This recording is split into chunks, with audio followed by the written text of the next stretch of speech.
I was home alone for the week. My family had gone on vacation and I had to stay home and work. It was about 2 a.m. I had stayed up late to watch a scary movie in the dark of my basement.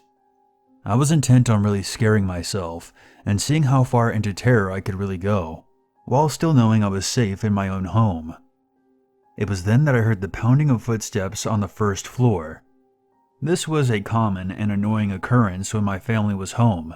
Every time they would pass through the front hallway, past the basement door, I would hear their footsteps. This time, fear immediately shot through me at the sound. My reflex was to turn the television off immediately. The basement door was up a flight of steps and around the corner, so whoever it was wouldn't have seen any light. I heard the basement door click and turn. As I sat in absolute darkness, I moved slowly so as to be absolutely silent. I crawled behind our large television. As I passed it inch by inch, I noted with panic that its black screen still dimly glowed. I heard footsteps coming down the carpeted but creaky stairs. I froze on my hiding place, listening. For many long minutes, I heard nothing. Had the intruder seen the television's afterglow, or did it fade out in time? Was he standing in the pitch dark, listening for me? I stayed there in the total silence for what felt like eternity. My panic state began to fade, and I began to think more clearly. Did I really hear an intruder? Could someone possibly be standing there in the silence for so long without making any noise? The basement was so exceedingly quiet that the silence itself began to hurt my ears. Could the unknown person really avoid any noise from shuffling or breathing or anything else? If there was an intruder, he was still in the basement, because the creaky stairs were a dead giveaway. The door handle would click, and he wouldn't know how to hide his footsteps on the first floor, so they couldn't be heard down here. I began counting in my head, trying to pass the time. Drool fell from my mouth onto the carpet. I was too afraid to even swallow. I counted to 60, once, twice, and several more times. After a while, the fear had faded, and I was more confused than anything. I estimated that I had been crouched behind the TV for almost 2 hours, and I still heard nothing. If there was an intruder, none of this made any sense. Finally, I decided I would have to make a move. If I did nothing, eventually the sun would come up and shine in through the small basement windows.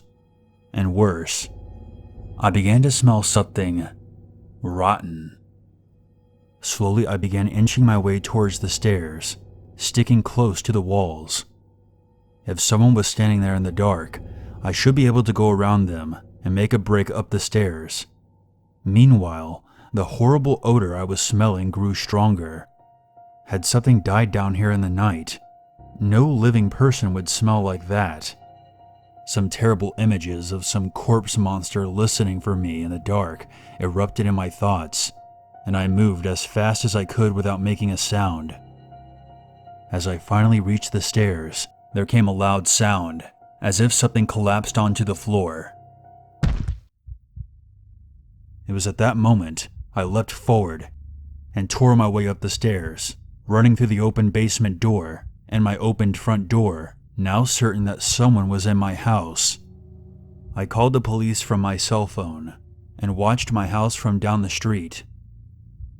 The police eventually came. They checked the inside of my house and then came back out to question me. They found the body of my elderly neighbor on my basement floor. He seemed to have been dead for quite some time. Their belief was that I must have left the front door unlocked and someone must have wandered inside my house with the body of my neighbor.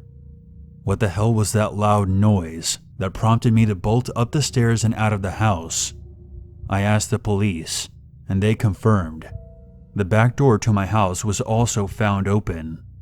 There was someone else in the basement with us, silent, waiting, and listening in the dark, holding the rotting corpse of my neighbor.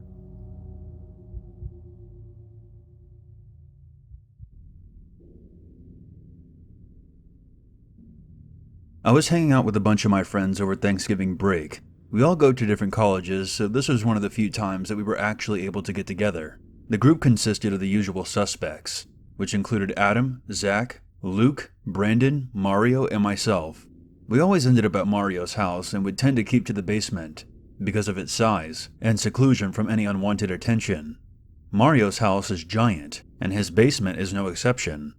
Apart from being very spacious, the basement is also nicely furnished, carpeted, and very comfortable to stay in. During most of our get-togethers, there's a fair amount of drinking, and after a while of being cooped up in the basement, my friends and I started to get rowdy and wanted to drive out to the local club. I'm not much of a drinker, so I usually stay pretty sober during these events. Thus, I'm usually left as the designated driver for everyone. Normally, I'm alright with driving everyone to the club. But during this specific night, I was really against going out. There were several reasons for this. 1. I would have to drive 5 drunkenly annoying people in my truck the day before Thanksgiving, which has the reputation of being the day with the most drunk drivers. I didn't want any of my friends to get an underage drinking violation, even though several of them already had one. I would also get into trouble if the police happened to find alcohol in my bloodstream, which they definitely would have. The second reason why I didn't want to go to the club because there was a high probability that one or several of my friends would end up in a fight. They tended to provoke people when they're drunk. This again leads to the police and underage drinking and all that damaging stuff. I really wanted to stay at Mario's and just hang out in the basement, but they were adamant about going out, and it was 5-1, so I finally caved in. And as the time came closer to leaving, my friends became more and more rambunctious. I had to go upstairs in order to retrieve my keys, so I left my loud friends roughhousing in the basement. I found my keys resting on a table in Mario's kitchen, but while I was walking over to get them, the lights went out. I stood still wondering what the hell just happened. But a few seconds later, the lights came back on. I didn't really think much about it, and went over to grab my keys off the table. That's when I noticed something else, and stopped moving. I couldn't hear the muffled noises that my friends were making below me anymore. I just shrugged it off, assuming that they had started to calm down, which was a good sign. I went back downstairs, but I was surprised to find that none of my friends were there anymore.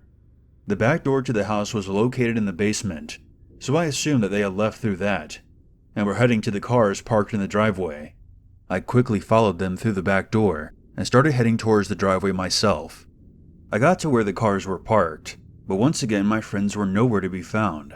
Everyone drove up to Mario's house separately, and I got scared for a second, thinking they all piled into someone else's vehicle and took off intoxicated. But I counted the cars, and saw that all of them were still there. It was the middle of November, so it was cold as shit out, and I wanted to go back inside. But I decided to take a quick lap around the exterior of the house, just in case they were out there smoking or something. I walked around the entire house, but I didn't see or hear anything. So I went back inside through the back door. They still weren't in the basement, but they could have gone upstairs without me knowing. Since the basement is so big, there are 2 stairwells on either side of the room that were separated by a wall. I deduced that while I was coming down one of the stairwells, my friends had gone up the other one, probably looking for me. I went up to the first floor again and looked around for my friends, but once again, I couldn't find anybody. There was no way they went up to the second floor. The last thing that Mario would want was to wake up his dad while he was drinking. I went up anyway and looked around for my friends, trying to make as little noise as possible. I couldn't find them on the second floor. The only place left inside the house was the attic, but that was almost impossible for them to get into. They would need a chair just to reach the handle, and it was also locked from the outside. At this point, I was annoyed and confused. Where the hell did they go? I went back down to the basement and called Mario on my phone. It started to ring, but I could hear the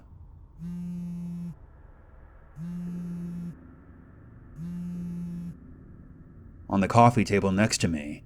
Mario had left his phone. I tried calling Zach. It went straight to voicemail. I tried calling Luke. Same thing. Then Adam and Brandon. Every single one went straight to voicemail. I didn't know what to do at this point besides wait. I just sat there on the couch alone in the basement. I wasn't moving at all. I was just listening to nothing. It was really creepy in the basement all by myself. I don't want to come off as cliche by saying that it was almost too quiet, but that's exactly what it was. It's hard to describe the stillness that I was feeling. The best way I could put it was that I could literally hear the silence around me. I was starting to freak myself out and wanted to turn on the TV. I was about to stand up and get the remote when I heard something. It was very soft, but I knew I heard it. I stood still and let the silence consume me. After a few seconds, I heard the same thing again. It was still very soft, but I could tell what it was. It was snickering. The kind of snickering that you make whenever you try to suppress a laugh by putting your hand over your mouth. That's when it hit me. My friends were hiding somewhere and laughing at me. They obviously didn't want to be found, which is why they were trying to hold back their laughter. Once I figured out what the noise was, I became very annoyed. My friends were intentionally hiding from me even though I was getting genuinely worried about where they were. I got up and started looking around for them again, thoroughly checking all the closets in the basement. There were a lot of them. While I was looking, the snickering started to become more distinguished, but I couldn't figure out where it was coming from. I was at the end of the room, and I would hear the snickering behind me, but once I went over to the opposite end of the basement, I would hear it behind me again. As I mentioned before, the basement is a big area, with a lot of closets and closed rooms, but there are only so many places that a person can hide, and I felt like I checked all of them. Yet the damn snickering was still going on, and it was very noticeable at this point. Then, all at once, it stopped. It cut off out of nowhere, and the lights went out once again. There was no way that my friends could choreograph a stunt like this, especially while they had been drinking. Something was wrong. Something felt off, and it was at that exact moment I started to become scared. Standing in the middle of the dark basement, not moving, and was once again in complete and utter silence. It felt like I was in a nightmare and wanted to wake up more than anything. Instead, I just stood there, too petrified to move. That's when I could hear footsteps. The floor was carpeted, so they were quiet, but I could hear them clear as day. They were coming from my right, but they weren't the type of footsteps that you would expect. These were very particular.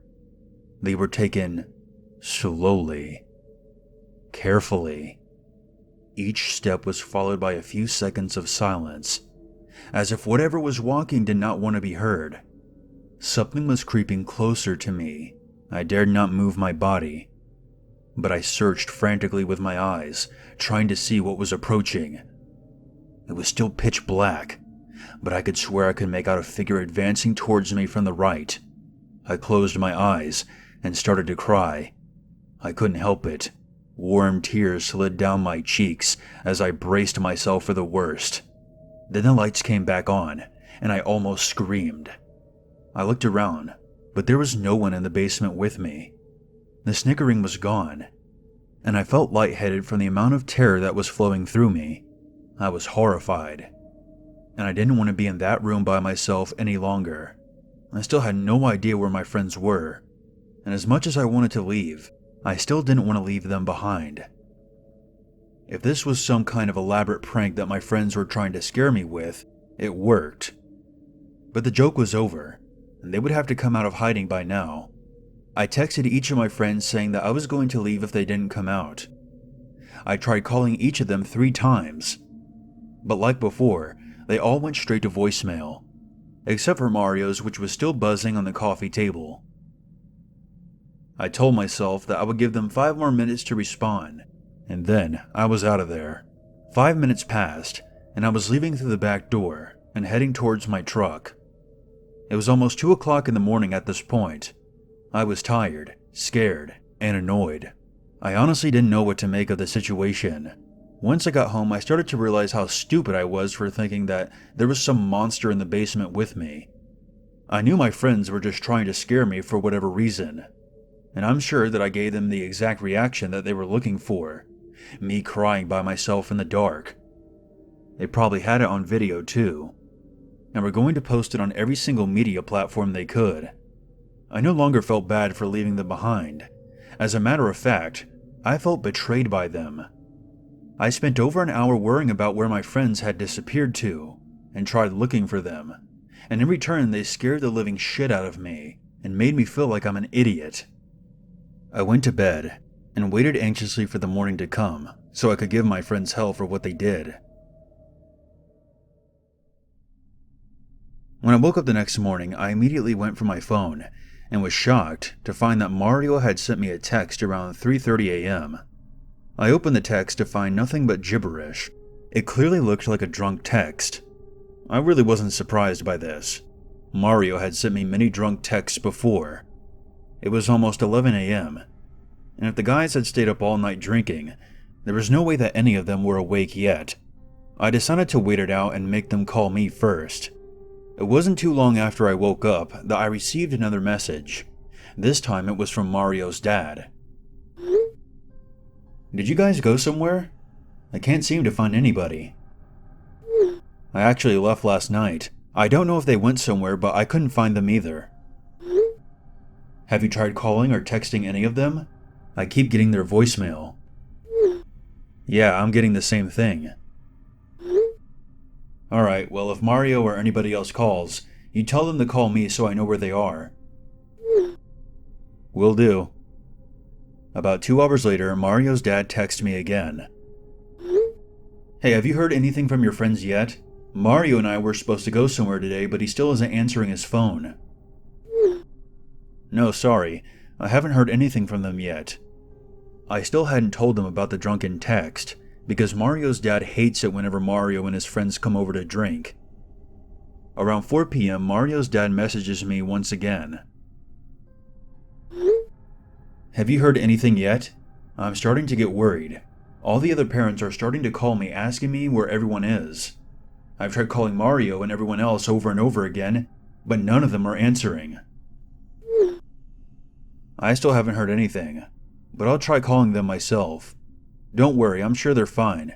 They probably stayed up all night over someone else's house, and have been sleeping in all day." "Okay, just please tell me if you hear anything." I started texting and calling my friends again, but I still wasn't getting anything. Another 3 hours go by. It's a little past 7 at this point. I was starting to get very worried, but I didn't realize how serious the situation was until I got a knock on the door. It was the police. They informed me that Mario's dad and several of the other parents reported their sons missing. I was driven back to Mario's house and was greeted by several other police officers, as well as all of my friends' worried parents. The parents kept asking me questions about what we were doing last night and where their children had gone, but I honestly didn't know. I just kept reassuring them that everybody was alright, but after a while, even I was starting to doubt myself. 2 police officers, one skinny and one fat, escorted me into the basement. They kept asking me questions and I answered as best as I could, but I was starting to become delirious from everything that was happening. I told them the whole story, starting from when I went upstairs to get my car keys. I told them about the snickering and how the lights went out. I told them about the figure I saw creeping towards me in the dark. At this point, I didn't care how crazy it sounded. I just wanted my friends to be okay. I told them about the drunken text I got last night, and when I showed them the message, the fat cop took my phone and walked away with it. I was left with the skinny police officer, who continued to ask me questions. I asked him if Mario's dad had found his phone on the coffee table. The officer told me that Mario's dad found no such thing. I informed the officer that I distinctly remembered seeing Mario's phone on the coffee table, and had assumed that he retrieved it later, which would explain the drunken text I got from him last night. He wrote down a couple more notes and left, telling me to stay where I was. I was back in the basement, standing almost exactly where I was when the lights went out. The scene now, compared to last night, was completely different. There were detectives everywhere looking over everything, dusting for fingerprints and asking questions. I closed my eyes and zoned out for a while. I was sucked back into reality when the fat officer yelled for me to come over. He was standing next to some geeky-looking guy wearing glasses. Once I got over to them, the fat cop asked me if I was playing some kind of sick joke. Stunned, I asked him what he was talking about. The guy with the glasses was the first to answer. He informed me that the text that Mario had sent me last night was not gibberish. It was Latin, and translated to, "Your friends are with me now."